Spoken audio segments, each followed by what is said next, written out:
Shalom saudara yang kekasih, berjumpa lagi dengan saya Pendeta Yohanes Christian. Sebelum kita sama-sama belajar kebenaran firman Tuhan, mari kita satukan hati kita mau berdoa. Bapa di surga, dalam nama Tuhan Yesus, kami bersyukur karena Engkau Allah yang sungguh baik dalam kehidupan kami. Penyertaan-Mu sempurna bagi kami dalam segala keadaan. Saat ini Tuhan, kami belajar sebagian daripada kebenaran firman Tuhan. Mari berikan kepada kami hikmat dan pengertian, sehingga setiap firman yang kami tangkap, kami boleh lakukan dalam kehidupan kami. Nama Tuhan dipermuliakan. Hamba-Mu Tuhan tidak ada apa-apanya sembunyikan jauh di belakang salib-Mu, sehingga hanya kemuliaan-Mu saja yang dinyatakan di tengah-tengah kami. Roh Kudus, mari Engkau yang berbicara kepada kami dengan bahasa yang sederhana, supaya kami boleh mengerti firman Tuhan. Kami siap untuk mendengar firman Tuhan di dalam nama Tuhan Yesus Kristus. Haleluya, amin. Puji Tuhan, saudara yang kasih, meskipun kita tidak dapat berjumpa secara langsung, saudara jemaat GGP di Elohim Cicurug, tetapi saya percaya bahwa kasih Tuhan tetap akan mempersatukan kita. Hari ini firman Tuhan yang saya mau sampaikan adalah berbicara tentang bergaul karib dengan Allah. Kenapa saya mau sampaikan tentang hal ini? Karena saat-saat ini dalam kondisi yang tidak menentu, ada banyak orang yang kehilangan sukacita, kehilangan pengharapan kepada Tuhan. Mereka bingung, mereka tidak tahu apa yang harus diperbuat. Tetapi orang-orang yang hidup berjalan bersama dengan Tuhan, bergaul karib dengan Tuhan, dia tahu persis bahwa Allah yang kita sembah adalah Allah yang bisa diandalkan. Mari sama-sama kita mau baca firman Tuhan dalam Hosea pasal yang ke-4 ayat yang ke-6. Firman Tuhan katakan demikian: "Umatku binasa karena tidak mengenal Allah. Karena engkaulah yang menolak pengenalan itu, maka aku menolak engkau menjadi imamku." Di hari-hari seperti ini, ketika wabah COVID-19 ini merebak, kita bisa melihat ada banyak orang yang kehilangan imannya. Orang yang sepertinya kehilangan pegangan, kehilangan sandaran. Mereka tidak tahu apa yang harus mereka lakukan. Bukan hanya orang-orang di luar sana yang tidak mengenal Tuhan, tetapi orang-orang yang mengenal Tuhan, orang-orang yang biasa ada di dalam gereja sekalipun, banyak yang saat ini mengalami ketakutan dan kepanikan. Dan firman Tuhan katakan, umatku binasa karena mereka tidak mengenal Allah. Kalau kita tidak sungguh-sungguh mengenal siapa Tuhan kita, maka kita tidak punya pengharapan. Hosea pasal yang ke-6 ayat yang ketiga mengatakan demikian: "Marilah kita mengenal dan berusaha sungguh-sungguh mengenal Tuhan. Ia pasti muncul seperti fajar. Ia akan datang kepada kita seperti hujan pada akhir musim yang mengairi bumi." Saya mendengar sebuah kisah yang dialami oleh seorang dokter muda di Italia. Kita tahu bahwa saat ini Italia adalah salah satu negara yang mengalami dampak wabah COVID-19 yang cukup parah. Ketika wabah ini semakin menjadi, saudara, seorang dokter muda berusia 38 tahun yang mengatakan bahwa sebelumnya dia adalah seorang ateis, ia tidak percaya kepada Tuhan. Karena dalam pemikirannya ketika ia belajar sains membuktikan bahwa Tuhan itu tidak ada. Tapi ketika wabah ini terus semakin menjadi,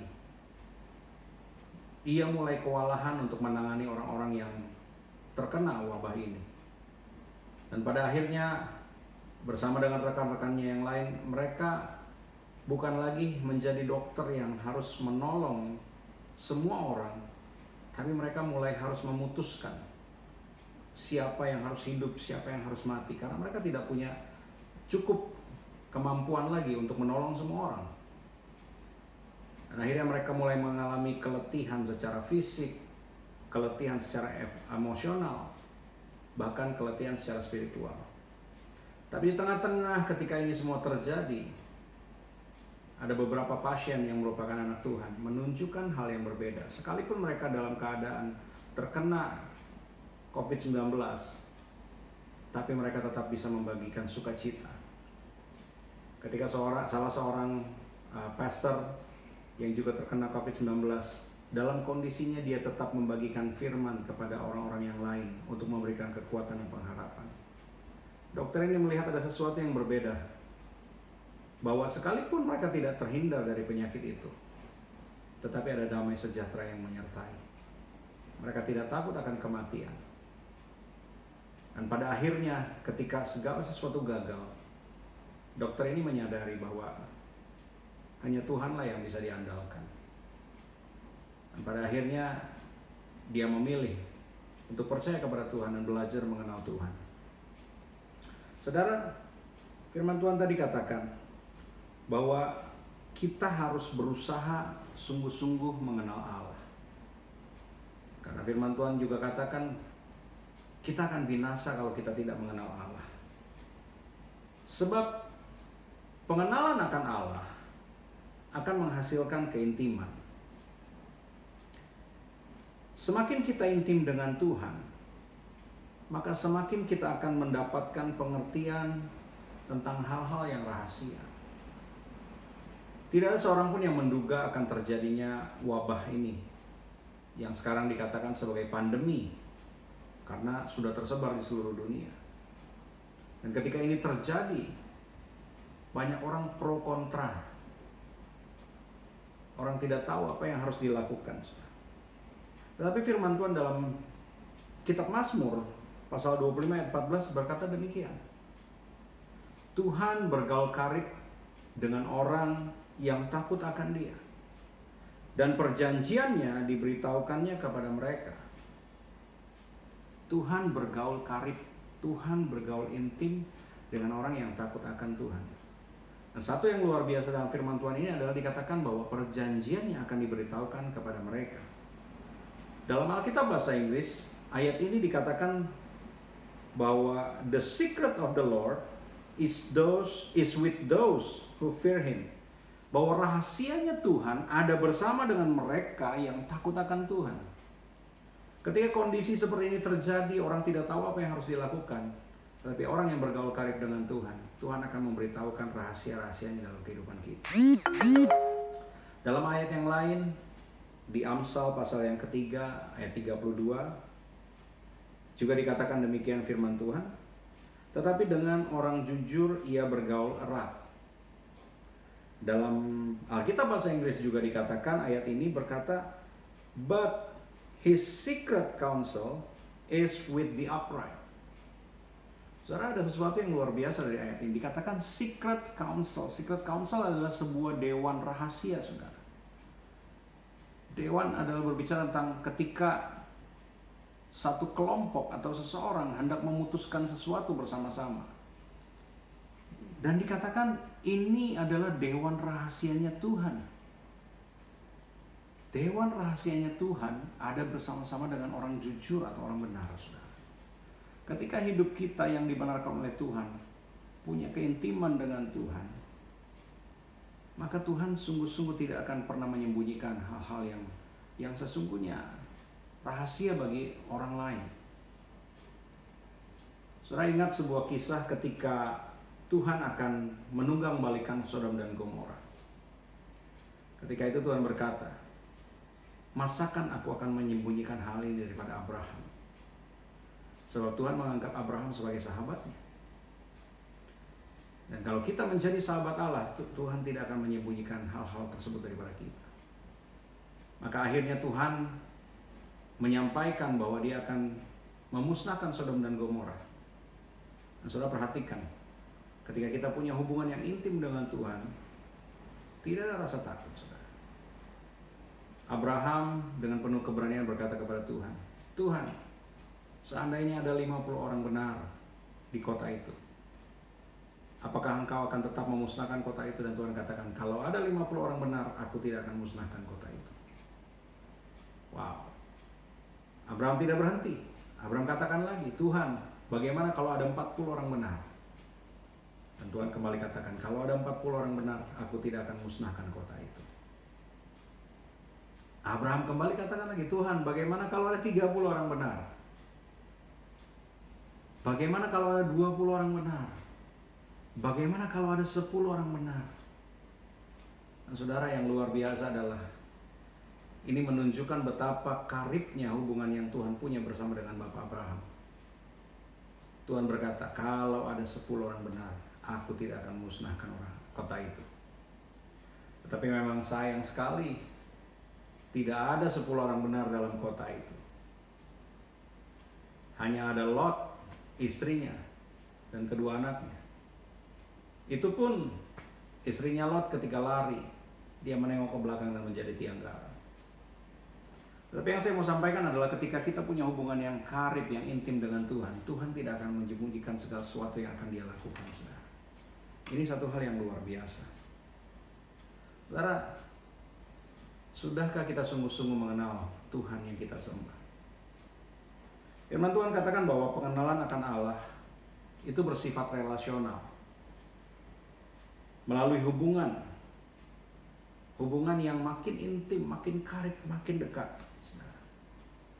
Semakin kita mengenal, semakin kita intim. Semakin kita intim, semakin kita percaya. Semakin kita percaya, semakin kita bisa mempercayakan hidup kita kepada Tuhan. Yang luar biasa adalah, saudara, bahwa Tuhan kita, Dia tidak hanya meminta supaya kita bisa punya hubungan yang intim dengan Dia, tapi Dia juga menolong supaya kita bisa sungguh-sungguh punya hubungan yang intim dengan Dia.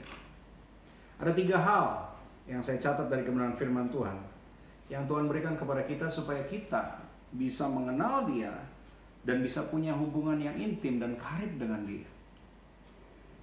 Firman Tuhan dalam Yeremia pasal 24 ayat yang ke-7 katakan sebagai berikut, saudara. Kitab Yeremia pasal 24 ayat yang ke-7 dikatakan demikian oleh firman Tuhan. Aku akan memberi mereka suatu hati untuk mengenal aku, yaitu bahwa akulah Tuhan. Mereka akan menjadi umatku, dan aku ini akan menjadi Allah mereka. Sebab mereka akan bertobat kepadaku dengan segenap hatinya. Tuhan tidak hanya meminta untuk kita mengenal Dia.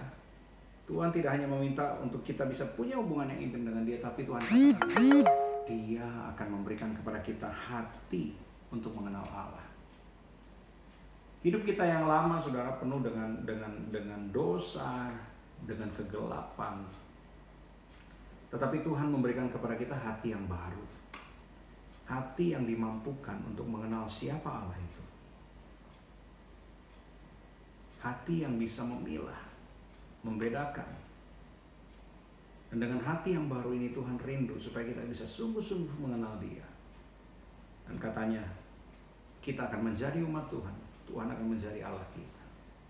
Dan kita akan sungguh-sungguh bertobat dari masa lalu kita, saudara. Dan bukan hanya itu.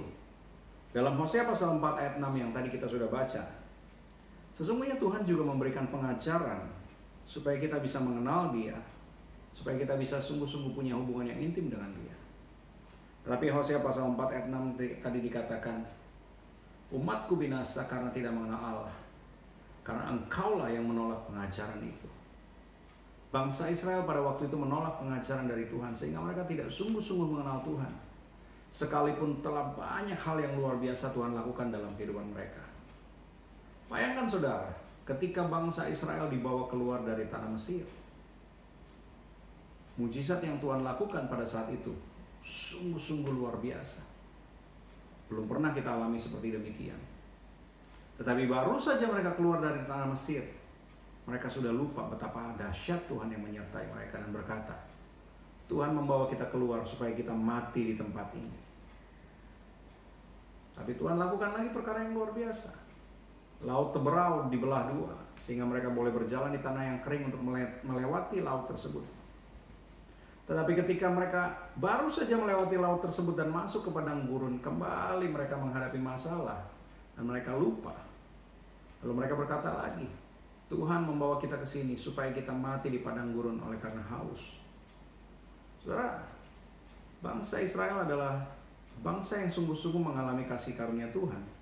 tetapi juga bangsa yang dikatakan tegar tengkuk karena mereka menolak pengajaran, mereka menolak untuk mengenal Tuhan.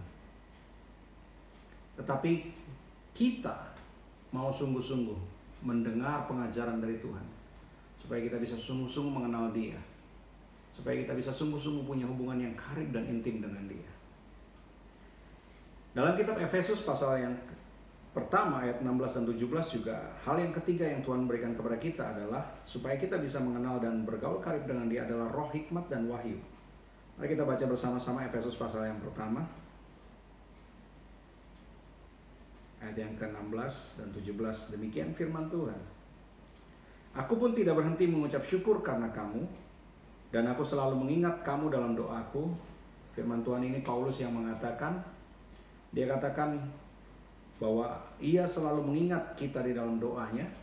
Dan ayat ke-17 dikatakan, dan meminta kepada Allah Tuhan kita Yesus Kristus, yaitu Bapa yang mulia itu, supaya ia memberikan kepadamu roh hikmat dan wahyu untuk mengenal Dia dengan benar.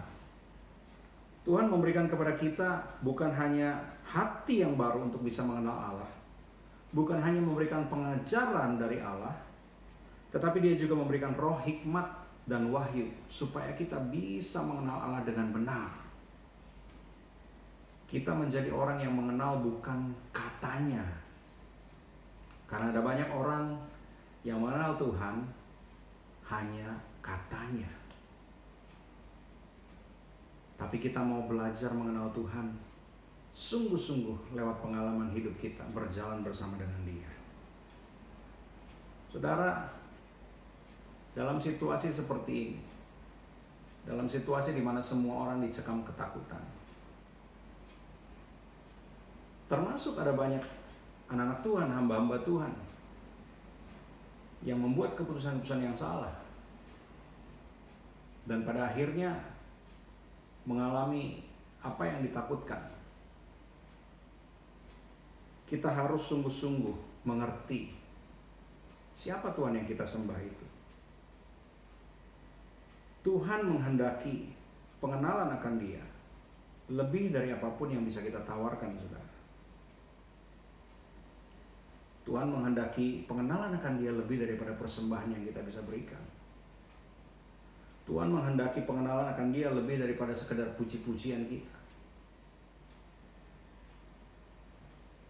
Tuhan menghendaki hubungan, bukan sebuah seremonial, saudara.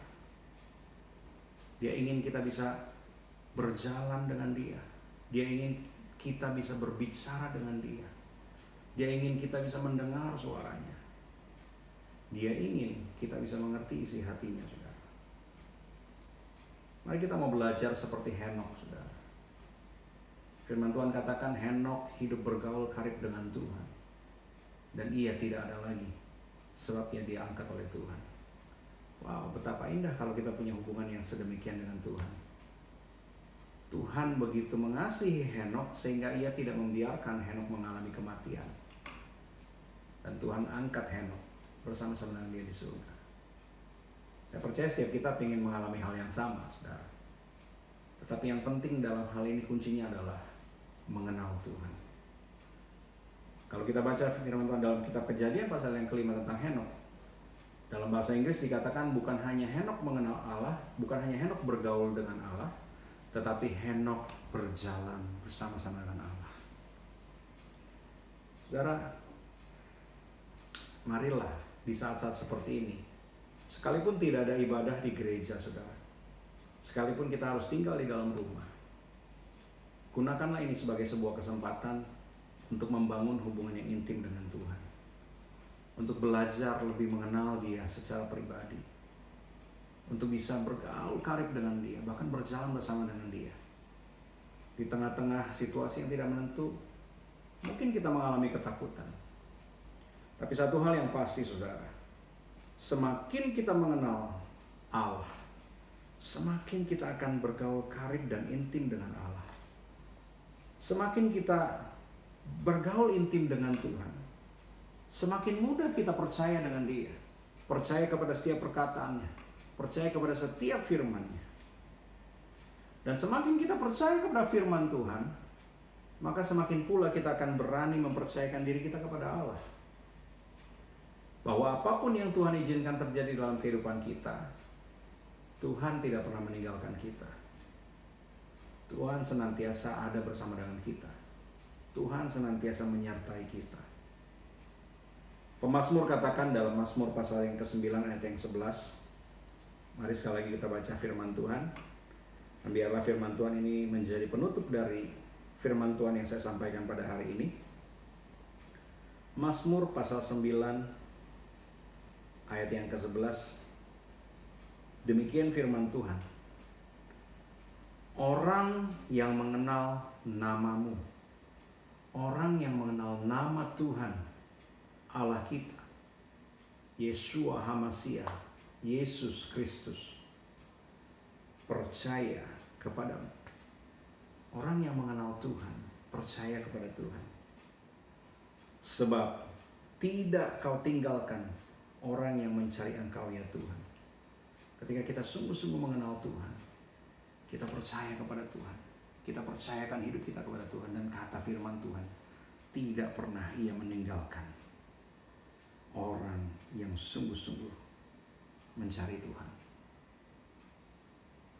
Hari ini saudara, mari kita mau sungguh-sungguh cari Tuhan, kenal Tuhan, intim dengan Tuhan, sehingga kita bisa sungguh-sungguh percaya kepada Dia, mempercayakan hidup kita kepada Dia. Sekalipun dunia mengalami ketakutan, sekalipun sepertinya situasi tidak menentu, beberapa berkata, kalau dalam kondisi seperti ini, bagaimana kami bisa bertahan ketika kami tidak bisa bekerja, tidak ada penghasilan. Tapi percayalah saudara, bahwa Tuhan sekali-kali tidak pernah meninggalkan kita. Dia senantiasa menyertai kita. Karena itu saudara, mari bangun hubungan yang intim dengan Tuhan. Mari bergaul karib dengan Tuhan. Mari berjalan bersama-sama dengan Tuhan. Maka saya percaya saudara akan melihat penyertaannya yang luar biasa. Ketika kita tidak tahu apa yang harus kita lakukan, ketika kita merasa tidak ada lagi jalan keluar, maka tangan Tuhan yang luar biasa itu yang akan membuka jalan keluar. Maka tangan Tuhan yang dahsyat itu akan menyertai dan memberkati kehidupan kita. Haleluya saudara. Terima firman ini, simpan dalam hati saudara. Saya berdoa supaya Roh Kudus materaikan ini semua dalam hati kita. Dan ketika kita mulai praktekkan, kita mulai lakukan, kita sungguh-sungguh percayakan hidup kita kepada Tuhan, maka kita akan melihat karya Tuhan yang luar biasa digenapi dalam kehidupan kita. Mari kita satu dalam doa. Tuhan, kami bersyukur untuk kebenaran firman-Mu yang sudah Engkau nyatakan saat ini, bahwa ketika kami sungguh-sungguh mengenal Tuhan, maka kami bisa bergaul karib dengan Tuhan. Dan ketika kami bergaul karib dengan Tuhan, Tuhan tidak akan pernah menyembunyikan hal-hal yang Tuhan mau buat dalam kehidupan kami. Dan ketika kami sungguh-sungguh mengenal Tuhan, kami bisa sungguh-sungguh percaya kepada Tuhan. Bukan hanya percaya, tapi kami berani mempercayakan hidup kami dalam tangan Tuhan. Sekalipun secara mata lahiriah kami melihat tidak ada jalan keluar. Sekalipun secara mata lahiriah kami melihat tidak ada harapan. Tapi kami percaya Tuhan tidak pernah meninggalkan kami. Tuhan menyertai kami senantiasa. Dan janji Tuhan ya dan amin bagi kami. Terima kasih Bapa. Hamba-Mu sudah berhenti berbicara, tapi Roh Kudus, biar Engkaulah yang terus memberikan hikmat dan pengertian kepada setiap kami, meneguhkan firman Tuhan ini dalam kehidupan kami. Materaikan ini Tuhan. Terima kasih Bapa yang baik. Kami terima firman Tuhan ini dengan sukacita dan ucapan syukur di dalam nama Tuhan Yesus Kristus. Haleluya. Amin. Puji Tuhan. Tuhan Yesus memberkati. Shalom.